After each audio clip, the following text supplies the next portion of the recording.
What is the market value of loyalty? If you spent 5 years changing bandages and losing sleep while your sibling only sent Christmas cards, would you share the inheritance? Or would you use the law to settle the score once and for all? Sarah decided that family was a luxury she could no longer afford. Welcome back to Judgment Day Stories, where we pause, reflect, and remind ourselves what's right, what's wrong, and why it matters. Meet Sarah, the sacrificial lamb. She's the one who stayed.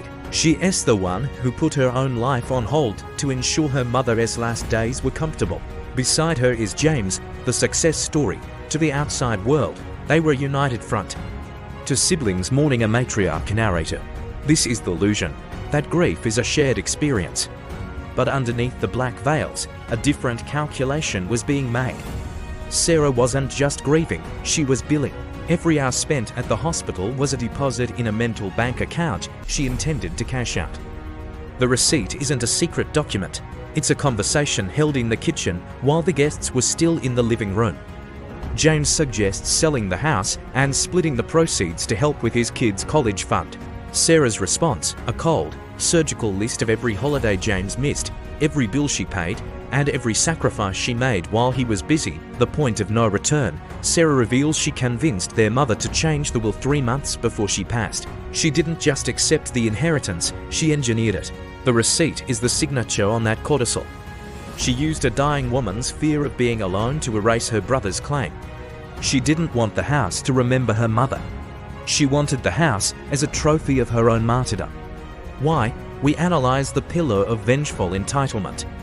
Sarah justifies her actions as justice. She tells herself she earned every brick of that house. But we perform the autopsy on that justification. By manipulating the will, Sarah didn't just take the money. She took away James's last connection to his family. She used her mother as a weapon to punish her brother for his absence. She turned caretaking into a transaction. Her moral compass didn't just break, it was traded for real estate. She chose the pillar of revenge because it was more profitable than forgiveness. The verdict narrator, Sarah has the house. She has the money, but she is sitting in that house alone. James has cut ties. The family tree has been pruned down to a single, bitter branch. Sarah claims she won, but the cost of her victory is the total collapse of her integrity. She proved that her love for her mother had a price tag, and that her brother's place in the family was a negotiable asset.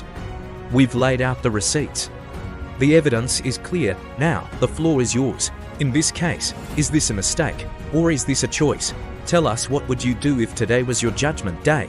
In the comments, we're reading every single one.